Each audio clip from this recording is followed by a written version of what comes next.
وعلى آلہ وصحبہ اجمعین وبعد۔ سورہ رعد کی تفسیر کا یہ سلسلہ چل رہا ہے۔ اب یہ سورہ رعد کی آخری آیات ہے اور جلد ہی انشاءاللہ اس کی تفسیر کا یہ سلسلہ ختم ہوگا۔ تو سورہ رعد کی آج آیت نمبر 39، چھوٹی سی آیت ہے، آیت نمبر 39۔ اس کے بعد آیت نمبر 40، اگر وقت رہا تو انشاءاللہ اس کے بارے میں بات آپ کے سامنے آئے گی۔ آیت نمبر 39 میں بڑی اہم ایک بات ہے تقدیر کے مسئلے کو لے کر کے، تو انشاءاللہ آپ کے سامنے تھوڑی سی بات آج آپ کے جو ہے سامنے اس کے تعلق سے رکھی جائے گی۔ اللہ تعالیٰ کا ارشاد ہے 39 میں، یعنی آیت نمبر 39 سورہ رعد، یمحو اللہ ما یشاء ویثبت، یمحو اللہ ما یشاء ویثبت وعندہ الکتاب۔ یمحو اللہ ما یشاء، اس کا معنی ہوا کہ اللہ جو چاہے مٹا دے۔ یمحو اللہ، اللہ مٹا دیتا ہے۔ محو عربی زبان میں کہتے ہیں مٹانے کو، جسے آج کی زبان میں بچے اریز کرنا کہتے ہیں۔ پینسل سے کچھ لکھ دیا، بعد میں اس کو اریز کر دیا، یعنی اسے مٹا دیا۔ تو عربی زبان میں محو جو ہے مٹانے کو کہتے ہیں۔ کوئی چیز پہلے لکھی گئی تھی وہ ختم کر دی جائے، وہاں سے مٹا دی جائے، تو یہ عربی زبان میں محو ہوتا ہے۔ تو اسی کے بارے میں کہا اللہ تعالیٰ نے کہ یمحو اللہ ما یشاء، کہ اللہ مٹا دیتا ہے ما یشاء، وہ چیز جس کو کہ اللہ چاہتا ہے، یعنی جس کو اللہ مٹانا چاہے اس کو مٹا دیتا ہے۔ وَيُثْبِتُ، اس کا معنی یہ ہوگا کہ وَيُثْبِتُ مَا يَشَاءُ، اور جس چیز کو اللہ تعالیٰ ثابت رکھنا چاہے، باقی رکھنا چاہے، اس کو باقی رکھتا ہے۔ جس کو مٹانا چاہے وہ مٹا دیتا ہے، اور جسے باقی رکھنا چاہے اسے باقی رکھتا ہے۔ وَعِندَهُ أُمُّ الْكِتَابِ، اور اسی کے پاس لوح محفوظ ہے، ام الکتاب ہے، وَعِندَهُ یعنی اللہ کے پاس۔ ام الکتاب، ام الکتاب سے مراد یہاں پر لوح محفوظ، جس میں ہر چیز کو لکھ دیا گیا ہے۔ تو جو باتیں بھی قیامت تک ہونے والی ہیں، سب کچھ جو ہے، جو چیزیں بھی ہونے والی ہیں، سب کچھ اس میں لکھ دیا گیا ہے۔ وہ ام الکتاب ہے، جسے ہم لوح محفوظ کہہ لیتے ہیں۔ لوح کے معنی اصل میں ہوتے ہیں تختی کے، جس پر کوئی چیز لکھی جاتی ہے نا، اس کو لوح کہتے ہیں۔ اور محفوظ اس لیے کہتے ہیں کہ اس کی حفاظت کا ایسا بندوبست ہے کہ وہاں کسی کا ہاتھ پہنچ نہیں سکتا، اور اس میں کوئی بھی شخص کوئی تبدیلی نہیں کر سکتا ہے، اسی لیے ہم اس کو لوح محفوظ کہتے رہتے ہیں۔ اب یہاں پر کیا مراد ہے اس سے؟ اللہ جو چاہتا ہے مٹا دیتا ہے، اور جو چاہتا ہے باقی رکھتا ہے، ثابت رکھتا ہے، اس سے کیا مراد ہے؟ اس سلسلے میں مفسرین کی دو رائے ہیں۔ ہم باتیں مفسرین کی ہی پیش کرتے ہیں، ہم جو آپ کے سامنے تفسیر جو بھی پیش کرتے ہیں یہ ہماری اپنی نہیں ہوتی ہے، یہ مفسرین نے جو کتابوں میں تفسیر ذکر کی ہوتی ہے نا، تو اسی کو پڑھتے ہیں، اور اسی کے روشنی میں ہمارے ذہن میں جو باتیں اکٹھا ہوتی ہیں وہ ہم آپ کے سامنے پیش کرتے ہیں۔ تو اس آیت کے تعلق سے مفسرین نے دو باتیں ذکر کی، دو باتیں۔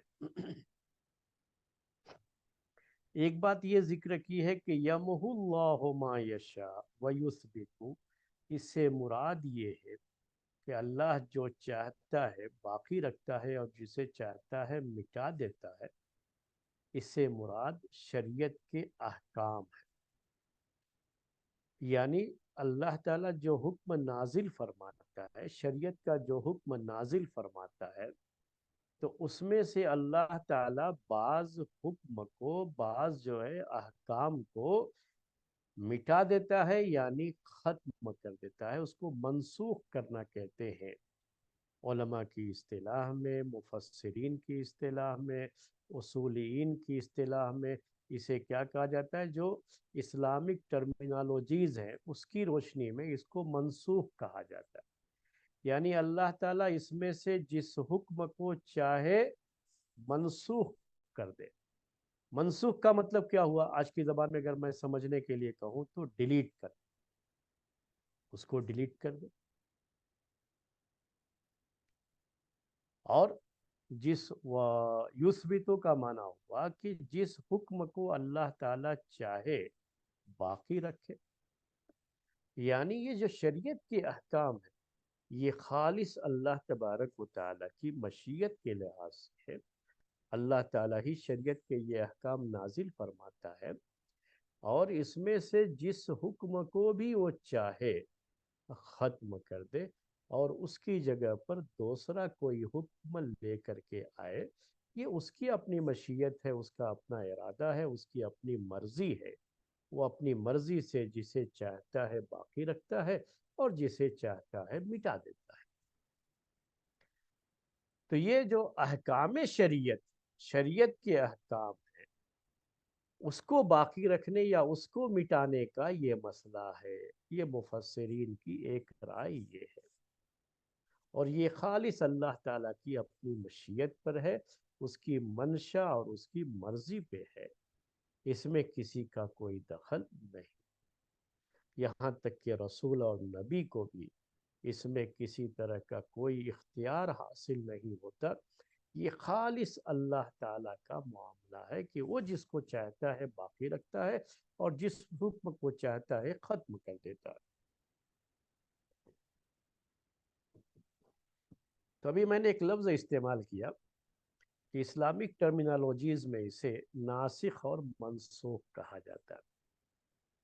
جس حکم کو اللہ تعالیٰ ختم کر دے، پہلے وہ تھا پھر اسے ختم کر دیا گیا، تو اس کو منسوخ کہا جاتا ہے، اور اس کی جگہ پر جو دوسرا حکم آیا ہے اس کو ناسخ کہا جاتا ہے۔ یہ ہماری جو اسلامی ٹرمینالوجیز ہے اس کو بھی ہمیں جاننا ہوتا ہے، اور اس پورے عمل کو نسخ کہتے ہیں عربی زبان میں، نسخ۔ تو نسخ کے بہت سے معنی آتے ہیں عربی زبان میں، اس میں سے ایک معنی اس کا یہ بھی ہوتا ہے کسی چیز کو زائل کر دینا، ختم کر دینا۔ تو ایک حکم کو ختم کر کے اللہ تعالیٰ اس کی جگہ پر دوسرا حکم لاتا ہے، اسے نسخ کہا جاتا ہے۔ تو قرآن میں ہی اس کا ذکر ہے ایک جگہ پہ کہ ما ننسخ من آیت او ننسیہا نأتی بخیر منہا او مثلہا، کہ ہم جس حکم کو بھی منسوخ کرتے ہیں، اللہ تعالیٰ کا یہ بیان ہے کہ جب اللہ تعالیٰ کسی حکم کو منسوخ کرتا ہے تو اس کی جگہ پر اس سے اچھا حکم یا اسی کے جیسا حکم اللہ تعالیٰ دوسرا لا کر کے پیش کرتا ہے، دوسرا جو ہے اللہ تعالیٰ کی طرف سے وہ حکم پیش ہوتا ہے۔ تو یہ چیز نسخ کی یہ بات قرآن میں ذکر کی گئی ہے، یہ مسئلہ ہے اپنی جگہ پر، اور اللہ تبارک و تعالیٰ نے یہ چیز رکھی ہے شریعت کے احکام میں۔ یہ ایک اصولی مسئلہ ہے، ایک تفسیر کے جو اصول ہے نا، پرنسپلس آف تفسیر، اس کا ایک مسئلہ ہے یہ کہ قرآن کی بعض آیتیں کہا جاتا ہے کہ یہ منسوخ ہو گئی، اس کی بھی پھر بہت سی قسمیں ہوتی ہیں، میں اس تفصیل میں نہیں جا رہا ہوں، میں صرف یہاں حکم کی بات کر رہا ہوں۔ اس کے اوپر بعض لوگوں کو اعتراض ہوتا ہے کہ یہ کیسے جو ہے اللہ تعالیٰ کسی کوئی حکم دے اور پھر اسے منسوخ کر دے۔ یہ تو سمجھ لیجئے یہ تو انسانوں کا ایسا ہو سکتا ہے، کیونکہ انسانوں کو تو کچھ پتہ نہیں ہے فیوچر کے بارے میں، تو کچھ قانون بنایا انسانوں نے، ان کو لگا کہ نہیں یہ قانون زیادہ فائدہ نہیں پہنچا رہا ہے، تو بعد میں اس قانون کو بدل دیا گیا یا اس کو ختم کر دیا گیا، اس کی جگہ پر دوسرا قانون لایا گیا۔ تو یہ قانون کو بنانا اور بدلنا اور ختم کر دینا، یہ تو انسانوں کے تعلق سے تو بات سمجھ میں آ سکتی ہے، اللہ تعالیٰ ایسے کیوں کرے گا؟ اس کو تو ہر چیز کا علم ہے. یہی سب سے وہ سوالات بعض لوگ اٹھانا شروع کر دیے. وہ ایسے لوگ تھے جن کو ہم مبتدیہ کہتے ہیں، یعنی بدعتی کہتے ہیں. بدعت جو اہل بدعت، ہم لوگ اردو میں بدعتی کس کو کہتے ہیں؟ بدعت کا مطلب کیا سمجھتے ہیں؟ صرف کہ کسی نے جو ہے فاتحہ خوانی کرا لی، یا جو ہے اس طرح کا کوئی بھی کام جو ہے میلاد النبی کر لیا، یہ کر لیا، تو یہ سب کیا ہے؟ سب بدعت ہے. یہ سب تو بہت سی بدعت ہے جس کا تعلق عمل سے ہے. لیکن جو بدعات کی شروعات ہوئی تھی نا، تو اس کا تعلق عمل سے کم تھا، اور اس کا تعلق انسان کی سوچ اور فکر سے زیادہ تھا. اس کا جب شروعات ہوئی تو شروع زمانے میں جو فرقے آئے تھے نا، ان میں سے بعض لوگوں نے جن کی بدعت کی بنیاد ان کی سوچ تھی، ان کا عمل نہیں تھا، تو انہوں نے کہا کہ نہیں، وہ نسخ کو نہیں مانا. انہوں نے کہا کہ ایسا نہیں ہو سکتا. وہی سوچ، ان کی سوچ کیا آئی کہ یہ انسانوں کے تعلق سے تو آپ بات سوچ سکتے ہیں جن کو علم نہیں ہوتا فیوچر کا، لیکن اللہ تعالیٰ کو تو ہر چیز کا علم ہے. اس کو پتہ ہے کہ اپنے بندوں کے لیے کون سا حکم ان کے لیے زیادہ سوٹیبل ہے. تو پہلے ہی مرحلے میں وہ جو سوٹیبل ہے، ان کے لیے مناسب ہے، وہی حکم دے گا. وہ کیوں پہلے وہ ایک حکم دے کر کے پھر اس کو ختم کر کے دوسرا حکم وہ کیوں کرے گا ایسے؟ اس کو اس کی کیا ضرورت ہے؟ یعنی ایک طرح سے آپ دیکھیں تو ان کی سوچ میں کیا بات تھی کہ اللہ تبارک و تعالیٰ کا جو علم ہے، آپ اللہ تعالیٰ کا جو مقام اور اللہ تعالیٰ کی جو شان ہے، اس کے لحاظ سے یہ چیز مناسب نہیں ہے کہ یہ عقیدہ رکھا جائے کسی بھی حکم کے منسوخ ہونے کا، یا کہ کوئی حکم جو ہے ناسخ بنے. پہلے کوئی اور حکم تھا، بعد میں کچھ اور حکم ہوا، تو ایسا جو ہے ہم اللہ تعالیٰ کے بارے میں نہیں سوچ سکتے. اس لیے انہوں نے انکار کر دیا اس کا، جبکہ خود قرآن میں اس کا ذکر ہے. قرآن میں جس چیز کا ذکر ہے، اللہ تعالیٰ خود کہہ رہا ہے کہ ہم بدل دیتے ہیں آیت کو، احکام کو، اور جب بھی ہم نسخ یعنی بدلتے ہیں تو اس سے بہتر لے کر کے آتے ہیں یا اس جیسا. جب قرآن میں خود اس کا ذکر ہے تو انکار کیوں؟ اور پھر یہ سوچ جو ہے نا، وہی زمین کا کہ سوچ کا معاملہ تھا صرف. تو اس پہلو سے انہوں نے صرف ایک پہلو لیا، اللہ تبارک و تعالیٰ کا پہلو، کہ اللہ تعالیٰ کو اس کی کوئی ضرورت نہیں ہے، اس کو ہر چیز کا علم ہے. یقیناً یہ صحیح ہے، اللہ تعالیٰ کو ہر چیز کا علم ہے. لیکن اس حکم کا ایک دوسرا پہلو ہے، وہ انسانوں کا ہے، وہ مکلف کا ہے، جس کو یہ حکم دیا گیا ہے ان کا ہے. اس کے بارے میں انہوں نے نہیں سوچا. تو اگر ان کے بارے میں سوچتے تو یہ سوال نہیں اٹھتا تھا، یہ مسئلہ نہیں آتا تھا. تو اللہ تعالیٰ جب کوئی حکم دیتا ہے اور پھر اسے منسوخ کر دیتا ہے، یعنی اس کو ختم کر کے اس کی جگہ دوسرا حکم لے کے آیا، تو یہ انسانوں کے لحاظ سے ہوتا ہے. انسانوں کے لحاظ سے یہ چیز ہے. اللہ تعالیٰ کو تو پہلے سب کچھ پتا ہے، لیکن انسانوں کی تربیت کے لیے اللہ تعالیٰ پہلے ایک حکم دیتا. پہلے ہی مرحلے میں جو سخت حکم ہے اس کو پہلے مرحلے میں نہیں دیتا، کہ ان کے لیے شاید عمل کرنا مشکل ہو اس کے. تو گریجولی جسے کہتے ہیں تدریج جو ہے، تو اللہ تعالیٰ اس حکم کو ایسے پہلے آسان، پھر اس کے بعد اس سے مشکل، پھر اس سے مشکل. یہ ہوتا ہے، کبھی کیا ہوتا ہے مشکل تھا تو اور آسان کر دیا، پھر اور آسان کر دیا. تو اس طرح کی چیزیں وہ انسانوں کے لحاظ سے اللہ تعالیٰ کرتا ہے. اور یہ انسانوں کی مصلحت ہے، انسانوں کی اپنی وسعت اور طاقت کا تقاضا ہے یہ، کہ اس طرح سے ان کے پاس احکام لائے جائے. ان کی اپنی ضرورت ہے یہ. اللہ تعالیٰ کے علم کا اس سے کوئی تعلق نہیں ہوتا ہے کہ اللہ تعالیٰ کو علم نہیں تھا بعد میں علم ہوا. نہیں، یہ مطلب نہیں ہے. تو پہلے سے علم ہے اللہ تعالیٰ کی، اور پہلے سے ہی طے ہے کہ کیا حکم رہنا ہے اور قیامت تک کیا حکم باقی رہے گا. لیکن شروع میں اللہ تعالیٰ نے ان کی تربیت کے لیے یہ انداز اپنایا کہ پہلے ایک حکم دیا، پھر بعد میں اس کو یا تو ہلکا کر دیا یا اور جو ہے سخت کر دیا۔ دونوں شکلیں ہوا کرتی تھی۔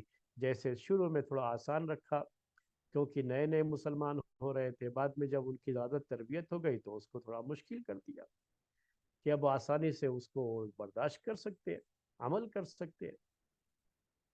تو یہ اور بھی چیزیں اس طرح سے رہی ہیں۔ تو کبھی کوئی چیز شروع میں تھوڑا مشکل ان کو جو ہے حکم دیا گیا، بعد میں ان کو اور آسان جو ہے آسانی کی طرف لے کر کے آئے کہ شروع میں جو ان کی ایمان کی قوت تھی وہ بہت زیادہ تھی، اور اس میں کچھ کمی آتی گئی آہستہ آہستہ، تو اس کے لحاظ سے معاملے کو آسان کر دیا گیا تھوڑا۔ یہ مختلف جو ہے اس کا انداز ہے۔ اللہ تبارک و تعالیٰ نے یہ نسخ کی شکل رکھی ہے، یہ انسانوں کے لحاظ سے رکھی ہے، انسانوں کی مصلحت کے لحاظ سے یہ چیز رکھی ہے۔ بہت سی مثالیں ہیں اس کی، آپ تو جو ہے جانتے ہیں، شریعت کے بہت سارے احکام ہیں جو پہلے تھے، بعد میں جو ہے اسے ختم کر دیا گیا۔ جیسے میں آپ کو ایک مثال پیش کرتا ہوں وضو کے تعلق سے۔ ایک حدیث آتی ہے توضؤ مما مست النار، کہ اگر آگ پر کوئی چیز پکائی گئی ہے، کھانا جو ہے آگ پر بنایا گیا ہے، یعنی کوئی بھی چیز جو ہم بناتے ہیں، پیدا سے پھل فروٹ ہے ویسے ہی جو ہے ہم نے باغ سے توڑ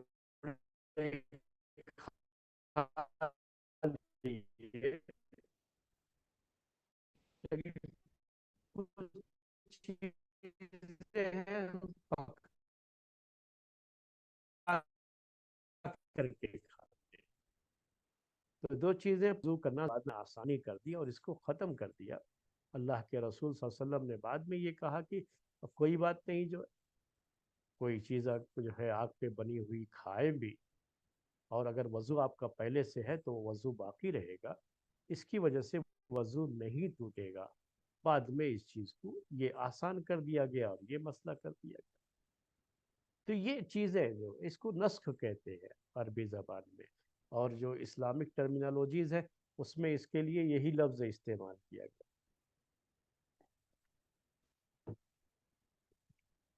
تو یہ نسخ کی بات ہوئی، نسخ یہ ہماری شریعت میں ہے اور یہ صحیح ہے۔ قرآن کے اندر بھی بعض حکم ہیں، بعد میں جو ہے اس کو پہلے مشکل تھا، بعد میں آسان کر دیا گیا۔ شروع میں یہ جو ہے حکم تھا کہ ای یکم منکم عشرون صابر یغلبوا مئتین، کہ اگر تم میں سے 20 آدمی، صبر کرنے والے 20 آدمی ہوں مومن، تو 200 کے مقابلے میں یہ لوگ ڈٹ جائے۔ اگر دشمن 200 کی تعداد میں اور یہ صرف 20 ہے، یعنی ایک کے مقابلے میں 10، تو کیا حکم دیا گیا کہ ان کو ڈٹے رہنا ہے ان سے مقابلے میں۔ بعد میں اللہ تعالیٰ نے اس کو ہلکا کر دیا، معاملے کو اور ہلکا کر دیا بعد میں اللہ تبارک و تعالیٰ نے۔ شراب کے تعلق سے جب شراب کو حرام قرار دیا گیا تو ایک ہی مرتبہ میں نہیں حرام کیا گیا، اس کو جو ہے یعنی تدریج کے ساتھ گریجولی جو حکم آتا گیا اللہ تعالیٰ کی طرف سے، اور لاسٹ میں بالکل اس سے حرام قرار دیا گیا۔ نکاح متع تھا پہلے سے، وہ جاہلیت کے زمانے سے وہ چلا آ رہا تھا ان کے یہاں، وہ کانٹیکٹ میرج جسے آج کی زبان میں آپ کہتے ہیں، یعنی جو نکاح ہوتا تھا بس ایک مدت کے لیے ہوتا تھا، ایک پیریڈ کے لیے، وہ جیسے ہی پیریڈ ختم ہو جائے گا ویسے ہی نکاح ختم ہو جائے گا، جسے نکاح متع کہا جاتا تھا۔ بعد میں اس کو منسوخ کر دیا گیا۔ مطلب کیا ہوا کہ اللہ کے رسول صلی اللہ علیہ وسلم صحابہ کو اپنے دور میں اجازت دی، آپ نے کئی موقعوں پر اجازت دی، اس کی سفر میں ہی زیادہ اس کی ضرورت پیش آتی تھی جب وہ اپنی بیویوں سے دور رہا کرتے تھے۔ بعد میں جو ہے اس کو مکمل طریقے سے حرام قرار دے دیا گیا، حرام کر دیا گیا۔ تو یہ جو بعد میں حرام قرار دے دیا گیا اس کو کہتے ہیں یہ ناسخ۔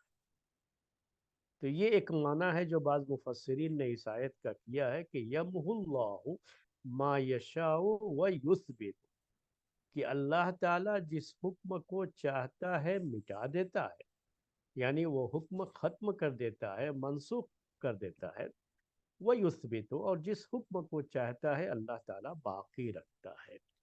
تو یہ خالص اللہ تعالیٰ کا حکم ہوتا ہے، اسی کی منشا ہوتا ہے، اسی کی مشیت پر یہ چیز ہوتی ہے، اس میں کسی بھی انسان کا کوئی دخل نہیں۔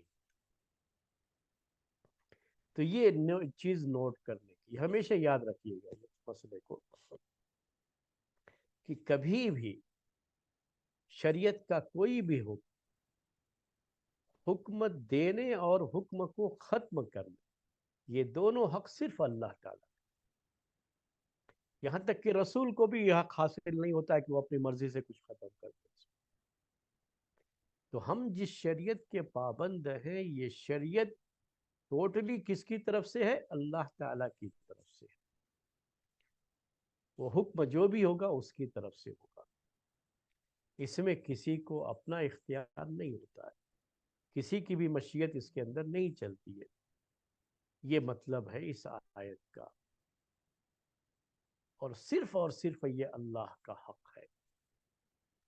شریعت کے مسئلے میں اس بات کو ہمیشہ نوٹ کر لیجیے، یہاں تزکیے کا ایک پہلو ہے۔ مفسرین کی اس رائے کے اندر میں اب وہ تزکیے کا پہلو آپ کے سامنے ذکر کرنا چاہتا ہوں۔ اگر آپ کو یہ پوائنٹ اچھی طرح سے ذہن میں بیٹھ گیا ہو، تو پوائنٹ کیا ہے کہ شریعت کا یہ حکم اللہ تعالیٰ ہی کی طرف سے ہوتا ہے، اور جس حکم کو وہ چاہتا ہے باقی رکھتا ہے، اور جس حکم کو وہ چاہتا ہے مٹا دیتا ہے، یعنی ختم کر دیتا ہے، منسوخ کر دیتا ہے، یہ خالص اس کا حق ہے، اور اسی کی مشیت پر یہ چیز چلتی ہے، اس میں کسی بھی انسان کا کوئی دخل نہیں، کسی بھی مخلوق کا کوئی دخل نہیں۔ اب ہمارے سامنے جب شریعت کا کوئی حکم آیا، تو میرے بھائیوں یہ کس کا حکم ہے؟ یہ اللہ کا حکم ہے۔ ہم مسلمان ہیں، اور ہمیں کس کا حکم ماننا ہے؟ اللہ کا حکم۔ یہ نفس کا تزکیہ یہ ذہن میں رکھیے، کبھی ہمارا نفس کچھ اور چاہتا ہے، اللہ تعالیٰ کا حکم کچھ اور ہوتا ہے۔ تو یہاں بعض لوگ اپنے نفس کے غلام بن جاتے ہیں، اور اپنی مرضی چلانا چاہتے ہیں، اللہ کی مرضی نہیں، اللہ کی مشیت نہیں۔ تو یہ غلط ہے، یہ ایمان کے خلاف ہے، اس اسلام کے خلاف ہے۔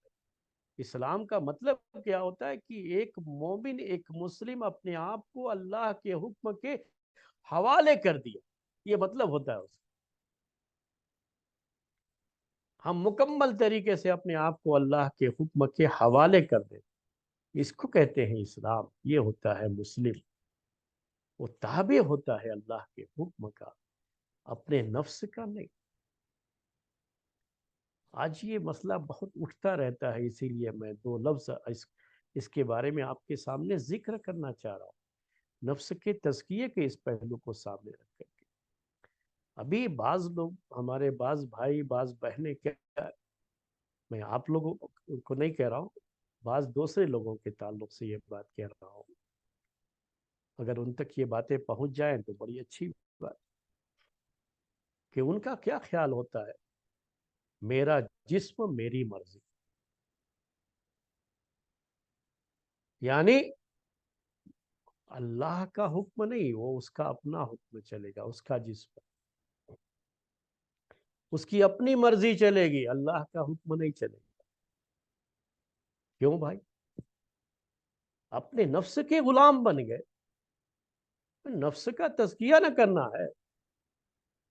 یہ نفس کی جو غلامی آ رہی ہے، جو نفس تقاضا کر رہا ہے ہم سے، جو نفس کی خواہشات ہیں، ان کو اللہ کے حکم کے آگے قربان کرنے کا نام ہی تو تزکیہ نفس ہے۔ یہی تو ہمیں پاک کرنا ہے نفس کو۔ ہمارے نفس میں ایسی خواہشات آتی ہے جو اللہ کے حکم کے خلاف۔ ایک خاتون، ایک عورت اس کے دماغ میں یہ آتا ہے ارے کیا میں یہ حجاب میں رہنا اتنا مشکل کام، اتنی پریشانی ہو رہی ہے اس سے، چھوڑو یہ سب کیا جو ہے۔ وہ بھی گرمی کے موسم میں اتنی گرمی برداشت کر کے چہرہ کھولنا، مجھے پردہ نہیں کرنا، میں نے تو کبھی پردہ کیا نہیں اور کروں گی بھی نہیں، ایسے کیا یہ آپ کا اپنے نفس کا مسئلہ ہے شریعت کا نہیں؟ مسلم ہو، مومن ہو، اللہ کے حکم کے تابع ہو، اور اللہ کا جو حکم ہے اسے ماننا ہے۔ اللہ تعالیٰ نے جب یہ حکم دیا ہے، پردے کرنے کا حکم دیا ہے، نگاہیں نیچی کرنے کا حکم دیا ہے، جب اس کا یہ حکم ہے تو ہمیں اس پر عمل کرنا۔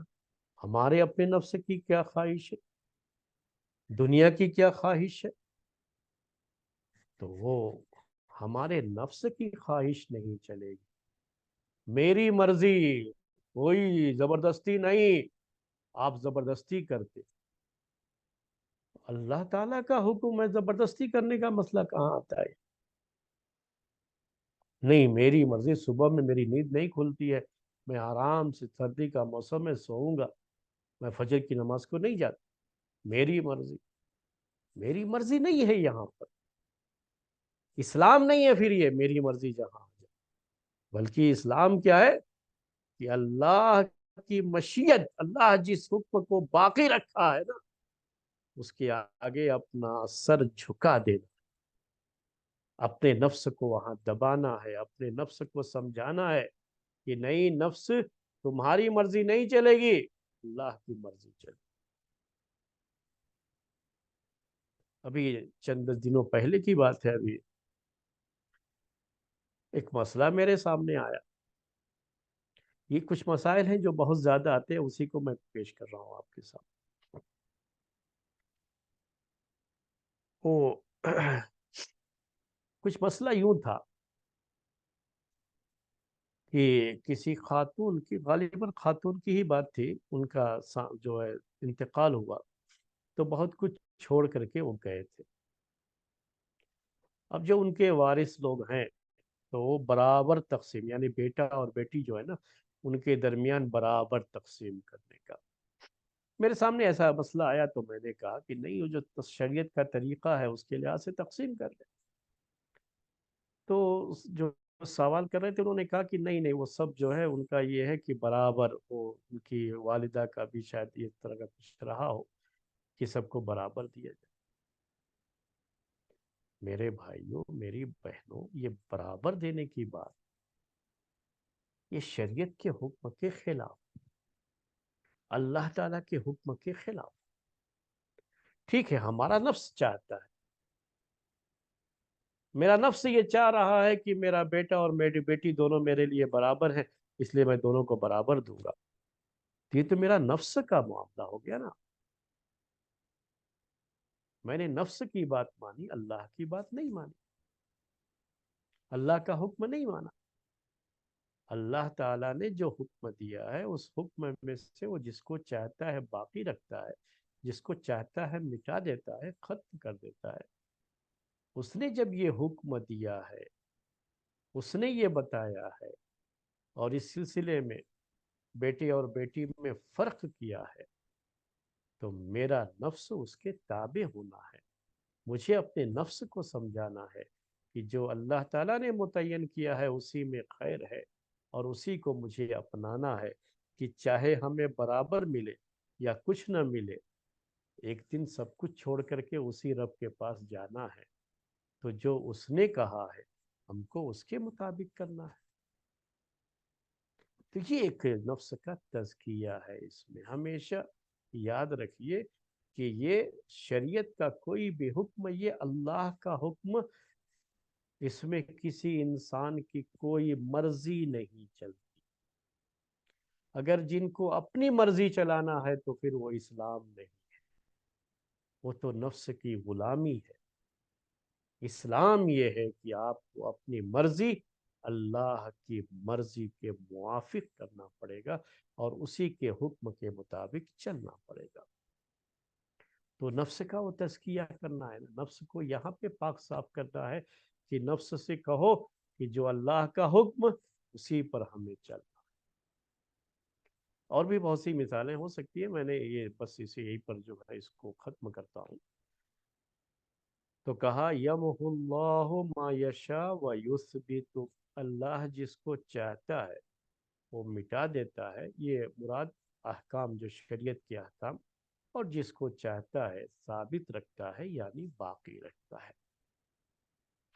اس کو لے کر کے کوئی بھی اعتراض نہیں ہونا چاہیے، یہ خالص اللہ تعالیٰ کا حق ہے، اس میں کسی انسان کی کوئی مرضی نہیں ہے۔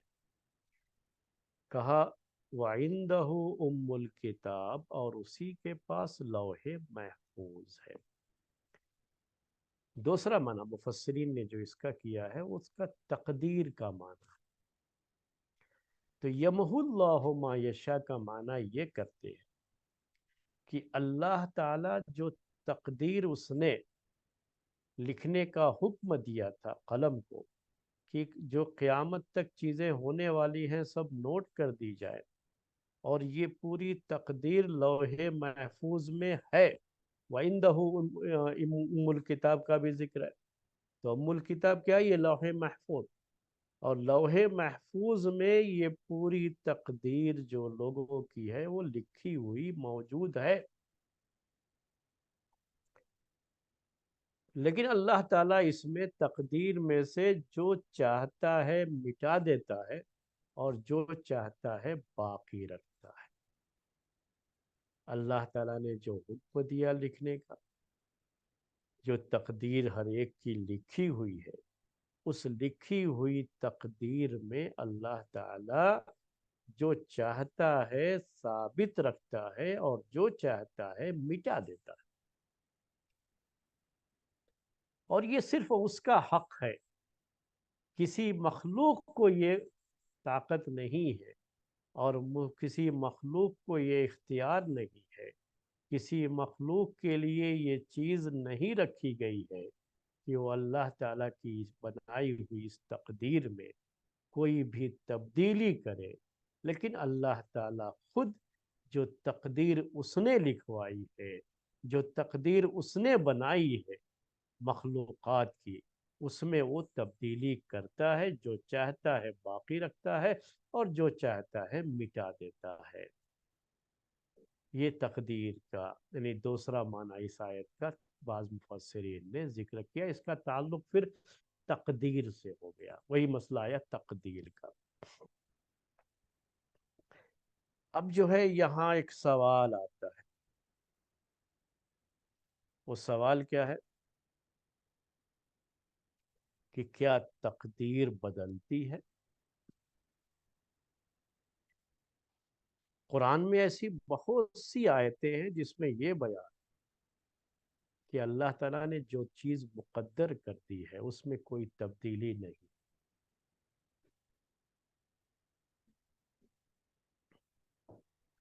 لوگوں کی عمروں کے بارے میں بھی ہے کہ جو عمر اللہ تعالیٰ نے متعین کر دی ہے اس میں کوئی تبدیلی نہیں۔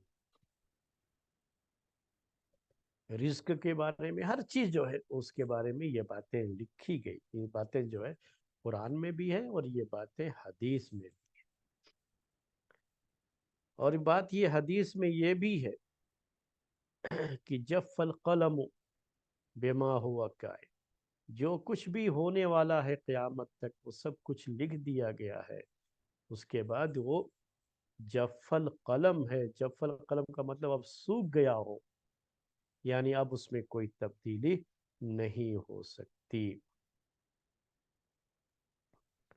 تو اب یہ مسئلہ جو یہاں پر یہ آتا ہے کہ پھر یہاں مٹانے اور باقی رکھنے کا مطلب کیا ہوا؟ اگر ہم تقدیر لیتے ہیں اس سے مراد آیت سے، یہ دوسرا معنی تفسیر کا جو بعض مفسرین نے ذکر کیا ہے، تقدیر کے معاملے کو اس میں ذکر کیا ہے، تو اس پر یہ ایک اعتراض آتا ہے کہ تقدیر جو اللہ نے بنائی ہے اس میں تو کوئی تبدیلی ہوتی نہیں ہے،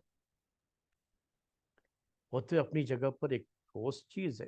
لوح محفوظ میں جو کچھ بھی ہے، جو کچھ بھی اللہ تعالیٰ نے قلم کو حکم دیا لکھنے کا اور وہ لکھ دیا، اور اس کے بعد ختم وہ سوکھ گیا، جیسا صحیح بخاری کی روایت میں ہے، اب جو کچھ بھی ہونے والا ہے وہ سب طے ہو چکا ہے، اس میں کوئی تبدیلی نہیں ہے۔ ایک حدیث یہ بھی آتی ہے، آپ نے نماز کے بارے میں وہ حدیث سنی ہوگی، بڑی کثرت سے سنی ہوگی، صحیح بخاری کی حدیث ہے، اور اکثر حدیث کی کتابوں میں یہ حدیث موجود ہے کہ جب پیارے نبی صلی اللہ علیہ وسلم معراج کے موقع پر گئے اللہ تعالیٰ کے پاس، آسمان پر آپ کو بلایا گیا، اس کی سیر کرائی گئی، تو اس موقع پر یہ چیز ہوئی کہ آپ کے اوپر 50 وقت کی نماز فرض کی گئی، آپ کے لیے، آپ کی امت کے لیے۔ لیکن موسیٰ علیہ السلام کے کہنے کی وجہ سے پیارے نبی صلی اللہ علیہ وسلم جاتے رہے، اور اس میں کمی ہوتی گئی، یہاں تک کہ آخر میں 5 وقت کی جو ہے نماز باقی رہ گئی۔ یہ حدیث آپ میں سے ہر کوئی جانتا ہے۔ جب وہ 5 وقت کی نماز رہ گئی اور اس پہ پھر کمی کا مطالبہ ہوا، تو اللہ تعالیٰ نے کہا کہ یہ خمس وہن خمسون لا یبدل القول لدی، کہا کہ یہ 5 ہے لیکن یہ 50 کا ہی ثواب اس میں ملے گا، یہ 50 ہے، کیونکہ اس امت کے لیے ہر عمل کا اجر کم سے کم 10 گنا زیادہ ہوتا ہے، 10 ٹائم مور جسے کہتے ہیں۔ تو 5 کو آپ جب اس کو ملٹی پلائی کریں گے 10 سے، تو وہ 50 ہو جائے گا، 50 ہو جائے گا۔ اور کہا اللہ تعالیٰ نے کہ لا یبدل القول لدی، میرے پاس قول بدلتا نہیں ہے، یعنی جو میرا فیصلہ ہے نا وہ اٹل ہوتا ہے، اس میں کوئی تبدیلی نہیں کی جا سکتی۔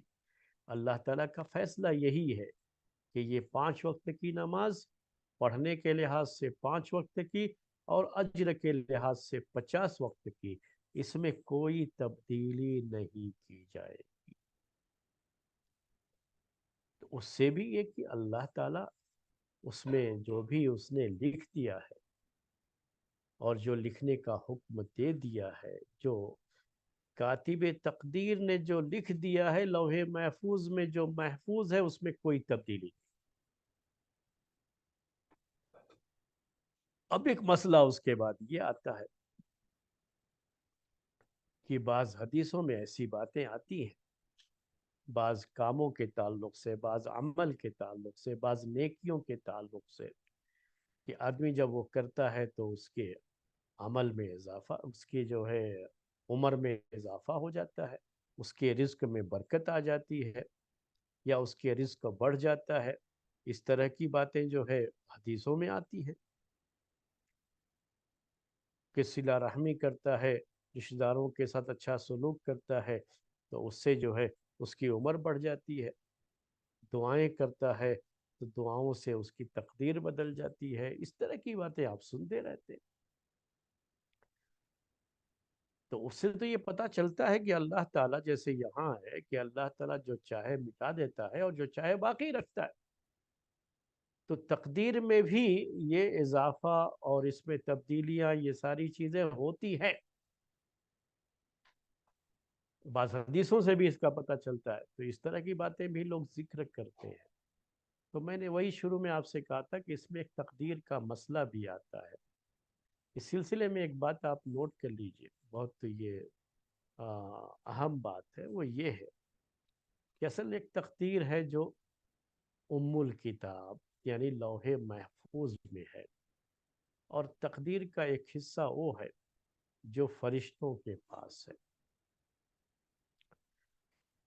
جو فرشتوں کو دیا جاتا ہے، اس کے لحاظ سے ان کو کام کرنا ہوتا ہے،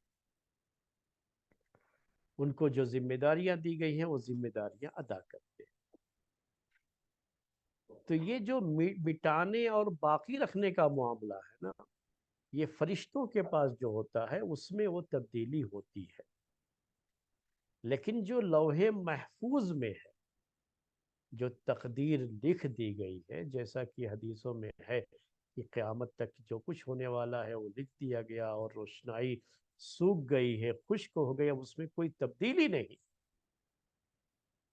تو یہ وہ لوح محفوظ میں جو تقدیر ہے، صرف اللہ تعالیٰ اسے جانتا ہے، کوئی نہیں جانتا۔ فرشتوں کو بھی اس کا علم نہیں ہوتا. وہ تقدیر ہے، اس میں کوئی تبدیلی نہیں کی جاتی ہے.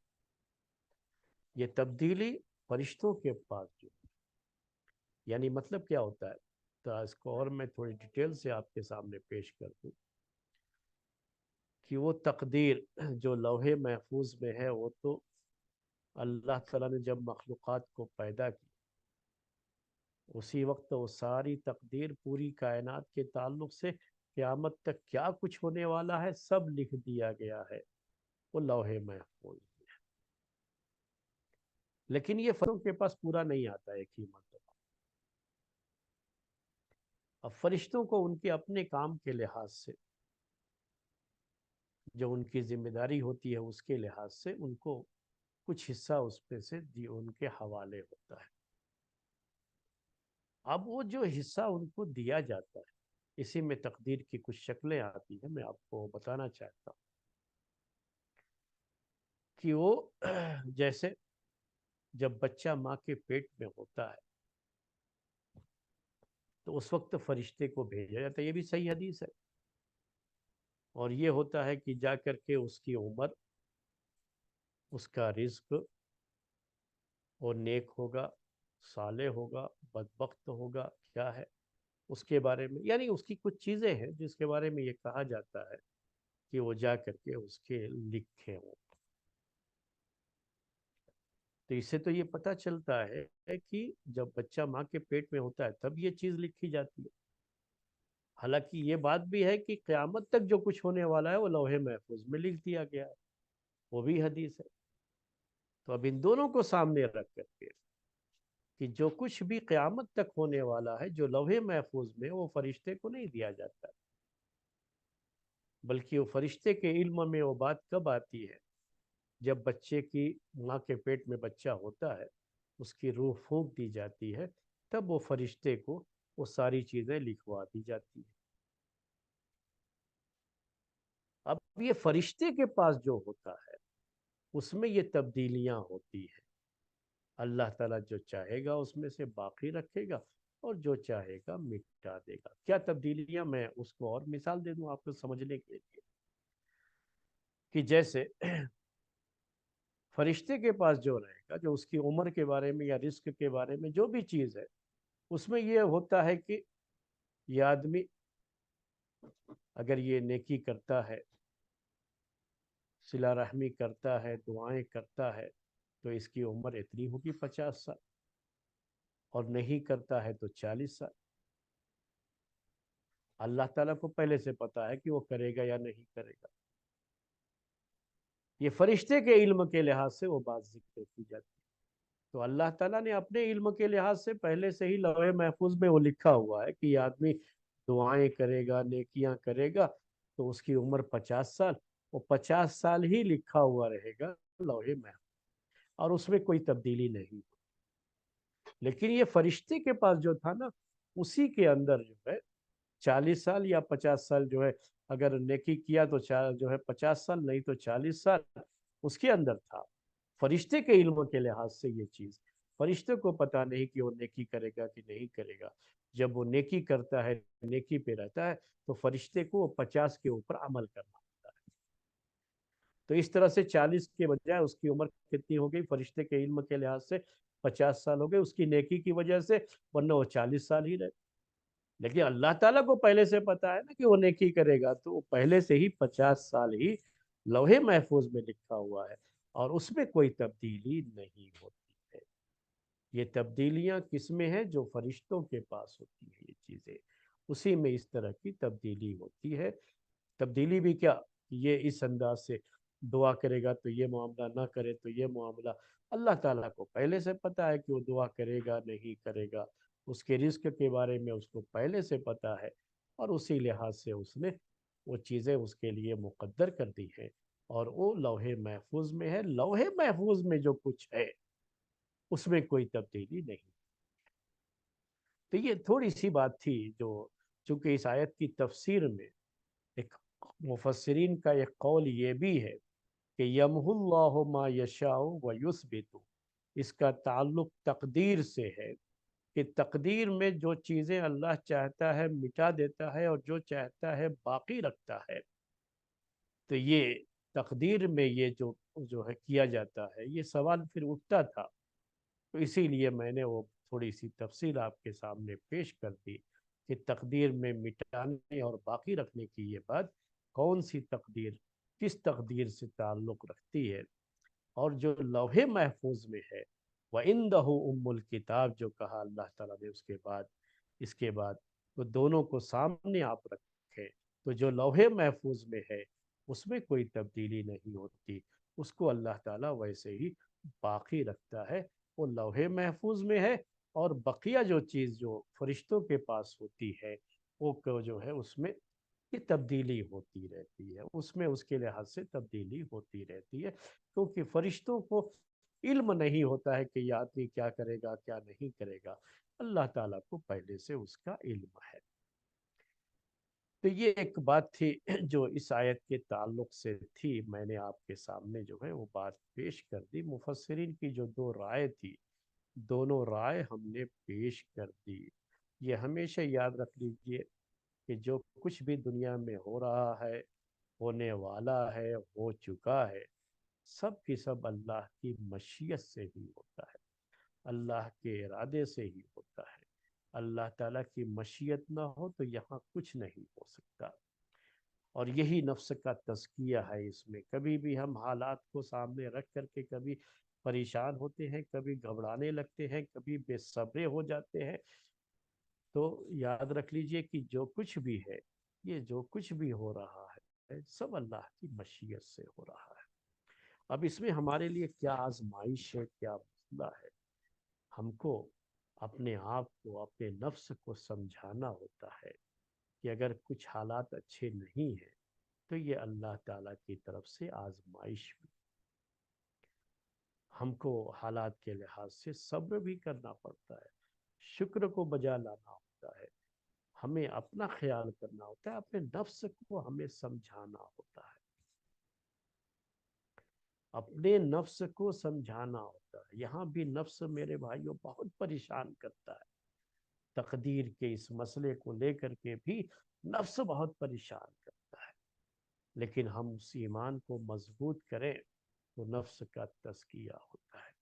ایک خاتون سے ایک مرتبہ سنا میں نے، ہماری بہنیں جو سن رہی ہیں، ہم ان سے ایک بات پہلے ذکر کر دیں کہ ہم مثال جو پیش کر رہے ہیں تو یہ جو ہے واقعی یہ مثال ہے، یہ یعنی یہ واقعہ پیش آیا ہے میں نے خود جو ہے اسے سنا ہے، اس لیے میں یہ پیش کر رہا ہوں۔ یہ کبھی بھی اس میں کسی کی کوئی برائی نہیں ہے، نفس کی بات کرتا ہوں۔ ایک عورت کی جو ہے شوہر کا انتقال ہوا تو ایک مسئلہ تھا، ایک مرتبہ ایک بچے کے بعد جو ہے شوہر کے انتقال کے بعد اس کے چھوٹے چھوٹے بچے تھے، بچے بہت تھے، چھوٹے چھوٹے تھے، ابھی کوئی بھی بالغ نہیں ہوا تھا، چھوٹے چھوٹے، تقریباً 7 بچے غالباً میں جو ہے جہاں تک یاد پڑ رہا ہے۔ تو وہ بہت جو ہے پریشان، اب میرا کون جو ہے، میرے چھوٹے بچے میں کہاں لے کے جاؤں گی، کیا کروں گی، یہ سب زبان سے باتیں نکل رہی ہیں، بے صبری کی وہ باتیں ہیں۔ نہیں، یہ غلط چیز ہے، اللہ تعالیٰ نے مقدر کیا یہ، میرے شوہر کے ساتھ میری زندگی اتنی ہی تھی بس، وہاں نفس کو سمجھانا ہوتا ہے، اور جو میرے بچے ہیں میں ہوں، جو اللہ میری شوہر کی زندگی میں میرا انتظام کرتا تھا، میرے شوہر کے بعد بھی وہ انتظام کرتا رہے گا۔ دوسرا جو ہے بچے کے تعلق سے، ایسا بہت سے لوگوں کا معاملہ ہوتا ہے کہ ان کے پاس ایک ہی بچہ ہوتا ہے۔ ایک عورت کے پاس ایک ہی بچہ تھا، اس کا انتقال ہو گیا، اور روئی جا رہی ہے، روئی جا رہی ہے، کہے جا رہی ہے میرا تو ایک ہی تھا، فلاں کے پاس تو 10 ہیں، اللہ کو ان کا نہیں لینا تھا، میرا ہی بچہ ملا تھا لینے کے لیے۔ تو یہ باتیں جو ہے یہ ایسی باتیں ہیں۔ یہاں کیا ہے، ہم اپنے نفس کے آگے مغلوب ہو جاتے ہیں، ہمارا تقدیر پر ایمان بڑا کمزور ہو جاتا ہے، نفس کے آگے جھک جاتے ہیں، ہمارا جو دل سے لگاؤ ہوتا ہے اس بچے کے ساتھ، اکیلا اکلوتا بچہ ہے نا، تو ظاہر سی بات ہے کہ محبت بھی بہت رہتی ہے، لگاؤ بھی بہت رہتا ہے، اس کے جانے کا دکھ اور درد بھی بہت ہوگا۔ تو یہاں نفس انسان کو مغلوب کر دیتا ہے، وہ غالب آ جاتا ہے، نفس امارہ سوچنے لگتا ہے کہ کیا اللہ تعالیٰ کو میرا ہی بچہ ملا تھا، اللہ تعالیٰ کو کسی کے بچے کی کوئی ضرورت نہیں، جس کے لیے جو مقدر کیا ہے وہ اس کی آزمائش کا ایک حصہ ہے، یہ پوری زندگی ہی ایک آزمائش ہے۔ اگر کہیں یہ نفس کو ہم سمجھا دیتے، نفس کو یہ ہم اس کا تزکیہ کر دیتے کہ جو کچھ بھی ہے وہ اللہ کی مرضی سے ہے، اللہ کی مشیت سے ہے، اور یہاں جو کچھ بھی ہوگا اسی کی مشیت سے ہوگا، تو پھر وہ بات زبان سے نہیں نکلتی ہے، ایسی چیزیں نہیں ہوتی ہیں۔ یہی نفس کا تزکیہ تھا اس میں، اور وقت ہو گیا تو یہی ایک آیت، اس میں جو بنیادی باتیں تھیں وہ ہم نے آپ کے سامنے ذکر کر دی۔ آج کا درس اسی پر ختم کرتے ہیں۔ سبحانک اللہم و بحمدک اشہد ان لا الہ الا انت استغفرک و اتوب الیک۔